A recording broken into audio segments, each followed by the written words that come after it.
Star Citizen server meshing tech is finally getting tested once again, and it's been both a success as well as a bit of a reality check for Star Citizen developers and supporters alike. While the test has shown that the tech can support up to 1,000 players on a single environment, despite some serious delays in server responsiveness, it turns out that there's a lot more to getting server meshing ready for Pyro than just making networking work. Something a huge part of the testing community, along with myself, learned when we tried getting nearly 150 people together at New Babbage to break my previous record of the most people on a single ship in Star Citizen. So let me take you through exactly what happened after this fourth official public test of server meshing and tell you what we found out, right after I tell you about the sponsor of today's video, NordVPN. I know you've already heard about them from tons of other creators like me, but I really have used their services for years, even before I got sponsored, which is why I was so happy to work with them. I got sick of using shady free VPNs, which I know I couldn't trust with my information, just so I could get access to the websites I need to while I'm working from abroad in Taiwan. Now I can do my job while I'm working abroad and even watch shows that aren't available in Taiwan for some reason, like Stargate SG-1, an absolute sci-fi classic that if you haven't watched, you absolutely should. Highly recommend it. So if you're looking for a reliable VPN service and you want to support my channel at the same time, head on over to nordvpn.com/morphologist to get a huge discount on a 2-year plan, plus get 4 additional months for free. That's nordvpn.com/morphologist, and if none of this really works for you, you can always get your money back with their 30-day money-back guarantee. Rather than just telling you guys about server meshing, I wanted to actually show you some visual confirmation of results, which is why I tried to gather a huge portion of the then testing community in one place in order to show you guys what I'm talking about. But first, let me bring you guys up to speed. Since the last CitizenCon, where we got to see the first working demonstration of server meshing live on stage, many of us were expecting to see some regular testing of the tech leading up to the anticipated release of 4.0 sometime this year. Sadly, that never seemed to happen, and we recently found out exactly why.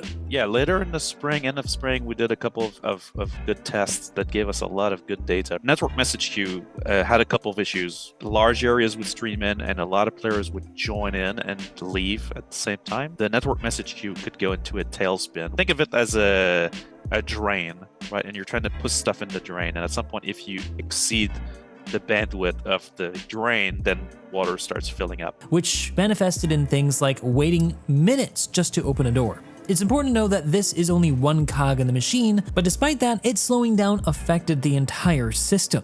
The devs then have since addressed this by rewriting that part of server meshing's code, which they're now calling the RMQ, or Replication Message Queue, which should now be able to handle a lot more data happening all at once. Good news is that this rewrite has been effective according to CIG's own testing, where they've tested it already in the recent PTU 3.24 patch cycle, which you may recall we were testing for around 3 months. And even the live release has been testing RMQ. The bad news is that it still needs some work, but that's what these next server meshing tests are for. They did round 1 and 2 back in spring, and now we're at rounds 3 and 4.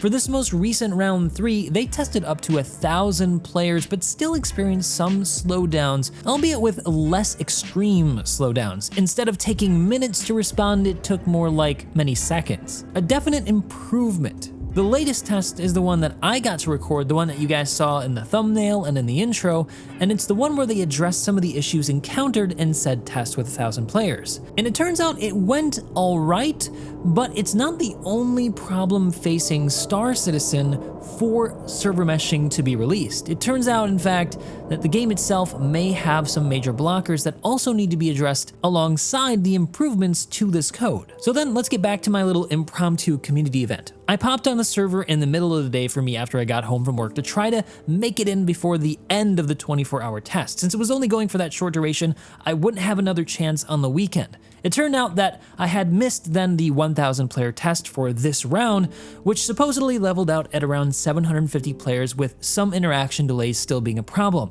When I got in, the servers then were around 500 players with only 350 being online at the time when I started. This one then had only 4 servers as part of the mesh, presumably covering 4 of the planetary systems in Stanton. I called on the local chat to join me if they were interested in gathering at Wally's Bar and the New Babbage Commons, with the goal of gathering at least 150 people to board an 890, which is, for context, more than the 120 people I got back when I did the 890 a community get-together on the single server cap increase, which at the time was up to 125. I thought this would be an easier task than the last time, but boy oh boy, was I so wrong. Initially, things were going pretty well. The server, even at 350 players online, performed really decently with no discernible delay in New Babbage when I logged on. A big improvement from what I heard was reported before. As players slowly gathered, things continued to run really well, even approaching 70 to 80 players in the bar area, with the server tick rate hovering at around 15 FPS.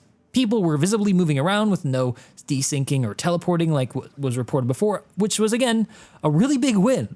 It was right around the point though when we gathered over 100 players that things started to go south. For whatever reason, the server we were on in New Babbage 30k'd at this point, resulting in us losing half the party and needing to relaunch and basically start a little bit over. This is where though that it became pretty clear that even if server meshing is perfected for Star Citizen, the game in its current form isn't ready for those higher player counts. Let me tell you what I mean. We realized quickly that without Discord, there's no way to communicate with the rest of the party outside of the game. There's no chat or VoIP in the menus to tell people we're launching or where to meet up again. But that's not a real blocker, it's more of an inconvenience that could be circumvented by just organizing and getting people onto a Discord. The real issue was that when we logged on together, when we launched, there weren't enough habs for around 60 people to spawn in at New Babbage. This caused a number of people to get stuck in an infinite loading screen while the rest were stuck in their habs because the RMQ text still was falling apart a bit and wouldn't let people open their doors to get out of their habs.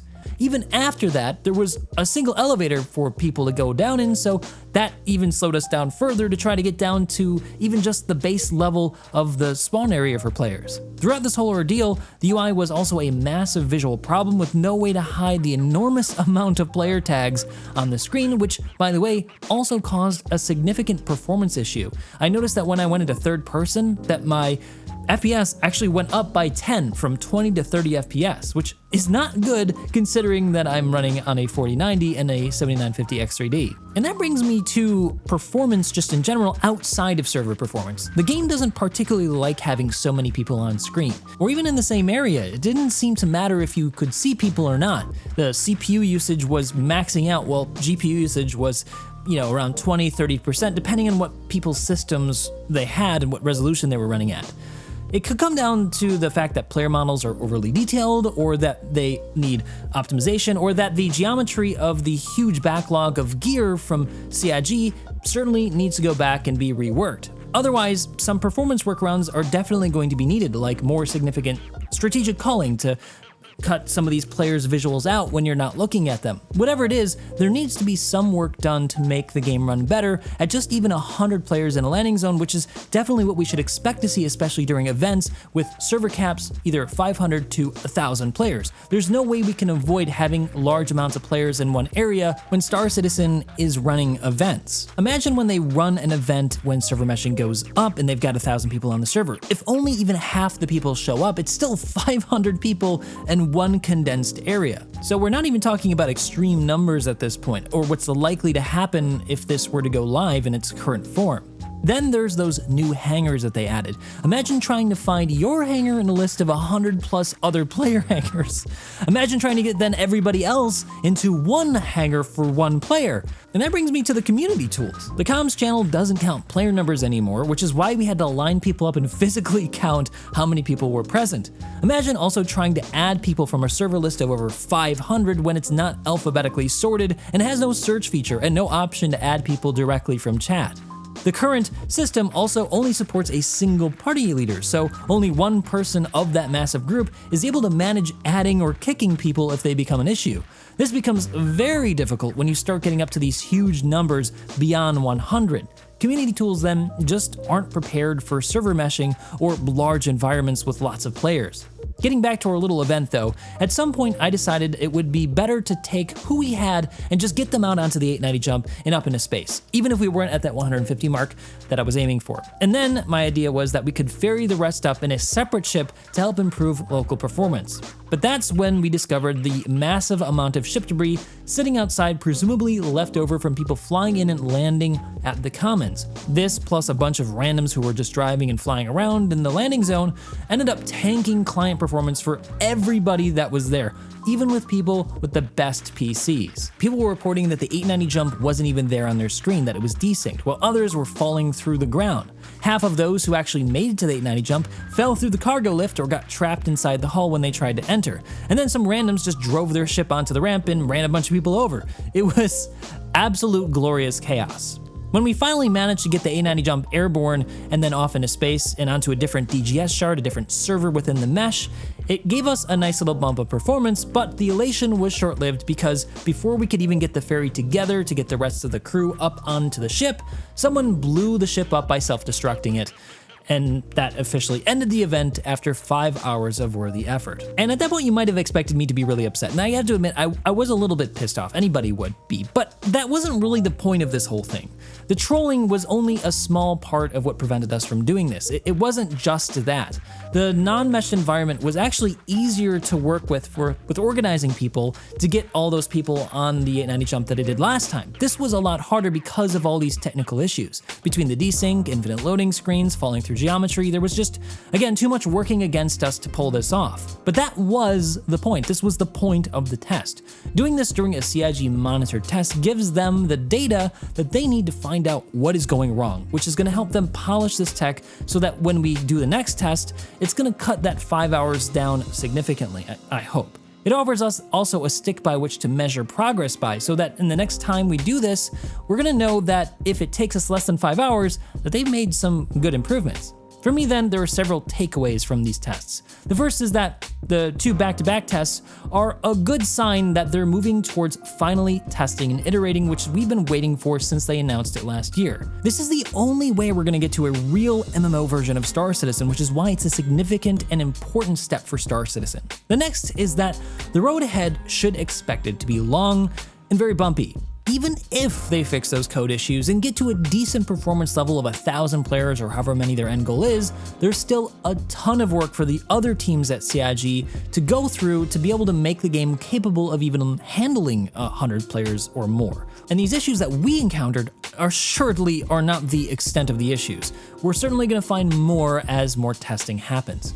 A good sign then would be for CIG to continue testing like they have been for these past 2 tests, which would mean that their current code is the right direction and just needs more polish. If they stop testing, well, that could mean that there's more significant issues, and I would be just a little bit more worried.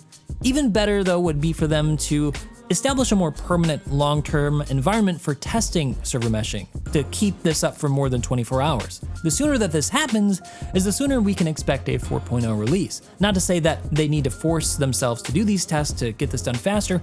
They got to do whatever they got to do. My point is that if we see these tests happening, that's a good sign for a good release for 4.0.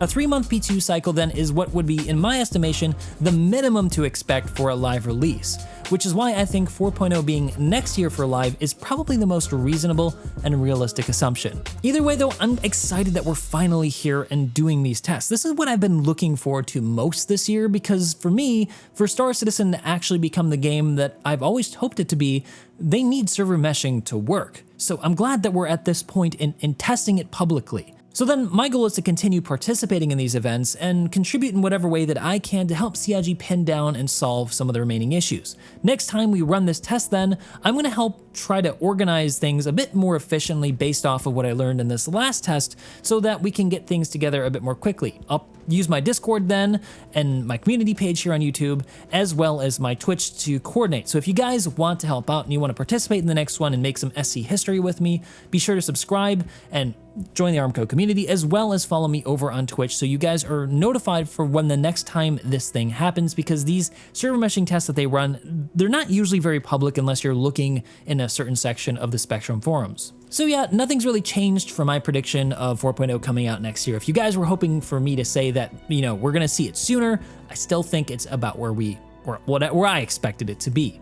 Anyway, how was your experience with server meshing if you got to participate? Whatever issues you ran into, I would love to know down below because it's good information for me to contextualize future videos for what problems the game is currently facing. Also, if you guys wanted to support me in a different way, I've got a Patreon where I feature your codes on my videos so that you can get more referrals. I do a random drawing each time I post a video, so whoever wins usually gets quite a few free ships. So if you guys want to support me in a different way and maybe get a little bit rewarded for it, make sure you head on over to my Patreon, which is linked also down below. Otherwise, guys, I hope to see you guys in the next one.